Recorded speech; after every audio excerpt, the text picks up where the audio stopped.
Today I would like to talk about error handling using catch effects.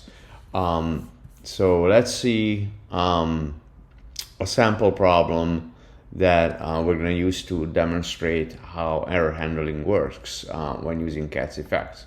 So let's assume that we have a parsing routine and that we call it parse age. And what it does, it demonstrates a data processing function that is trying to parse an integer, basically, out of a string. So more specifically, parse age demonstrates a data processing operation that can fail with an illegal argument exception for invalid input or a runtime exception for other errors.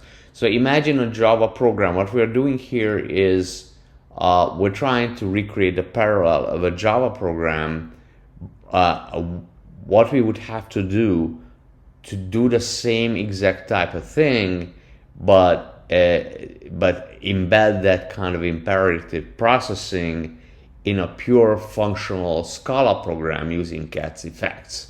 So that's why we're talking about exceptions. We're trying to create a parallel with what we would do in an imperative language, which is throwing exceptions, right? So an imperative language, we would throw an illegal argument exception, or we would throw a runtime exception, depending on whether or not we can not parse the age out at all, or we can parse the age out, but it is nonsense, like 4,000 years old, like a mummy. Okay, so we first attempt to process some data that we expect to be invalid, which causes raiseError to be invoked. RaiseError is one of the catch effect functions we're trying to demonstrate here. So that's a catch effect name, raiseError. So we first attempt to process some data that we expect to be invalid, which causes raiseError to be invoked. Using attempt, which is another catch effect that we are trying to demonstrate here, using attempt, we catch the error.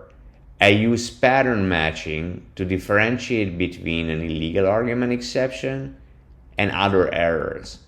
So if you guys notice, it's your typical throw and catch bracketing or pairing, right? So in a Java program, you would throw and catch. Here we are doing a raiseError and an attempt. It's the same type of thing, except this is wrapped inside the IO monad, inside a pure functional Scala programming using catch effects. Okay, so if an illegal argument exception is encountered, we log the error and retry the operation with the default input. Now logging, again, is another side effect. So that also has to be wrapped properly in a pure functional program, because it's accessing an external an external resource. If any other error is encountered, we fall back to a default response using IO pure. Pure just brings in a value into the IO monad, right? The concept comes from the Red Book.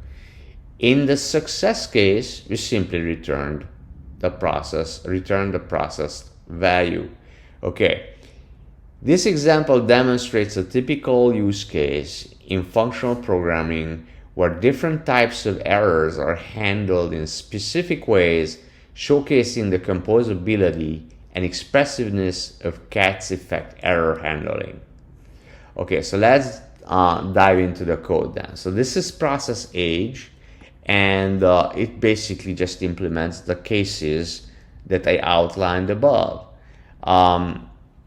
First, we're gonna get an input age, maybe. I added maybe to it because we don't know if we can parse it out. We don't know what's in that string. It can be nonsense, or it can be a valid integer, but it can be like 4,000, which is obviously, most people don't live to be that old. So we just use toInt option, which is on it's available on strings. It's a very simple parser, right? But I'm just saying here, there's a comment here saying that yeah, we are parsing just by calling twin option, and then checking if the parsing worked or not. It just creates a sum or none, and if it's a none, it didn't work. It basically it wasn't an integer, and if it worked, then we can just work with the integer. However, I'm mentioning here that if we had a more complex parser, so let's say we were not parsing age, but we were parsing like a record coming in from some stream, then we might have a variety of exceptions that we get back from the parser, in which case we could use some other cat effects. And I'm listing those cat effects: recover, recover with, handle error with. These are all cats effect names. You guys can look in the documentation. You can use these to differentiate between those errors and define different processing based on them. But right now we're just gonna keep it simple and say two int option, and then we'll have two possible outcomes: none or some, or actually three. I made it three outcomes because I'm checking if it's a valid age. So if it's a none, I'm saying, okay, unexpected error, cannot parse input age maybe as age. It's just not an integer. Okay, so I produce a runtime exception, just like I said above. That's one of my use cases. And if I can parse it out, and if it's less than 18 or larger than 100, it's either too young or too old of an age, then I'm saying illegal argument exception. So we're producing two different kinds of exceptions, and the purpose of this is to demonstrate later that when we do an attempt, right, this is the throw side of things. This is raiseError is the equivalent to a Java throw, and or an imperative throw, not just Java, C++, or imperative Scala throw. And then the other side, the attempt, which is the equivalent to catching, is going to differentiate between the runtime exception and an illegal argument exception. That's why we define two exceptions here, so to demonstrate how we can differentiate and process, define different processing based on the exception type. So if it's nonsense, I produce an illegal argument exception. Now, if it's an age, if I can parse it out, if I can get the integer out of that input string, then and it looks like a valid age, then I'm saying, okay, it's valid. So these are my three use cases. Okay, so now that was my parse age, and I have a parse age and handle error. This is going to call parse age, and then catch the error to demonstrate to us how we can differentiate between these exceptions. So this is the catch side of things. It demonstrates how we can catch and differentiate. Just like we would have a partial function with catch, we can do the same kind of thing here. We are using attempt and a flat map, partial functions, the same kind of concept. If it's an illegal argument exception, we do one thing, so we log it, and then we fall back on another parse age. We're going to try to parse out default age, and the other case, if it's an error, but if it's not a nonsense age, but some other kind of error, like it couldn't parse it out at all, right? Then okay, so if it couldn't parse it out at all, there's some other kind of error, then I'm just gonna return 0. So I'm just gonna put 0 into the IO monad using pure, which just pulls the value into the IO monad directly. If you guys wonder what this is, you can just there's a detailed description about this in the red book. What pure is? It just pulls a value into the IO monad, if it's neither an illegal argument exception nor some other kind of error, then it must be must be a successful parsing, in which case I just return the value. Again, I just pull the value into the IO monad and return that.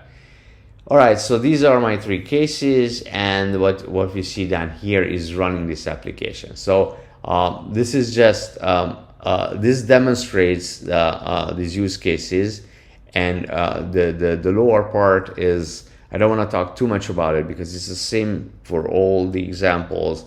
It is just what we have to do for every CATS effect application, because remember that, and I put a note here, remember that a CATS effect application is just a list of descriptions of commands we want to run, but it doesn't actually run them. In order to run them, we have to call the CATS effect runtime, which runs them, which brings them alive, which materializes them and runs them, and that's what you see down here. The method declaration, the main declaration up here, extends IO app simple, which has a runtime in it defined. So that's the CATS effect runtime, and that runtime requires this run method. That's how it runs the commands. So now let's run it. So basically, yeah, we can just look at what this is. So the inside when we run the application, there are a number of ways to tell the CATS effect runtime what we want to run. I like using a for comprehension. You guys can use flat maps. A lot of the examples use flat maps. I think for comprehensions are vastly more readable. So I think that I'm gonna stick to these, and let's just go through this. So first we try with a nonsense age, right? Parse age and handle error, and then it returns an age maybe, and then I print it out, and then I'm going to try with an invalid age. So I say 4,000, which is a mummy. It's going to, I'm going to again print out what age it parses out. It should basically notice that it's an invalid age. Right? So these are our error situations. The first one is when we're giving it something that cannot be parsed into an integer, so obviously it cannot be an age. The second use case is, the second situation is when we are giving it an integer, but it obviously is not an age. And the third situation is when we're giving it a valid age. And let's see what the application does when we run this.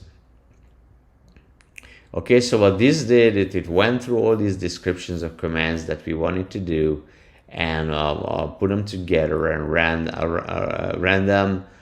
Typically, what happens is it runs them at the end of the world for the application.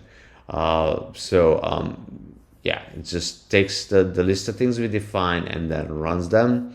And let's see, it prints out the reason why you guys see io.println is because printing something to the console is also a side effect. So because it's a side effect, it also has to be wrapped in an IO effect. I mean, in a CATS effect. So that's why you see that. And so the first case, when we gave it a nonsense age, it just basically printed out 0, which is what happens when it's an unparsable error, right? That's this case here. And when the string is unparsable. The second case, when it is parsable but it is a nonsense age, that's this situation up here, which is which is gonna do the logging, and it's going to return the default age. So that's what we see here. It prints out logging and returns the default age. Again, remember, logging is also a side effect, so it also has to be wrapped. So that's why you guys see that's wrapped as well. And And the third case is the situation when we're giving it a valid age. And when we're giving it a valid age, it simply puts that in with pure and returns that value, and that's what we see here, 30.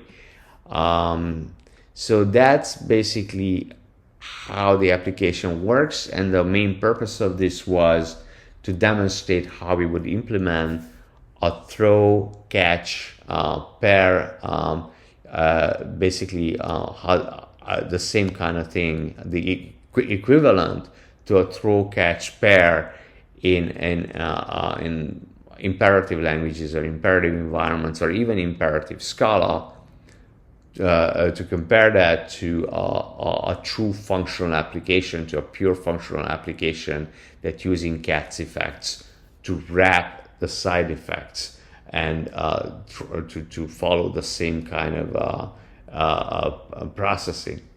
I hope this helped explain and helped you guys understand how these things work. If you were trying to figure it out, I hope this was a helpful thing for you. And if it was, I ask that you please subscribe. It helps me out a great deal. Support me on Patreon. Comment, ask questions. I would appreciate any input you have to give about this, and I would be happy to answer any questions you might have. Thank you so much for listening. Bye bye.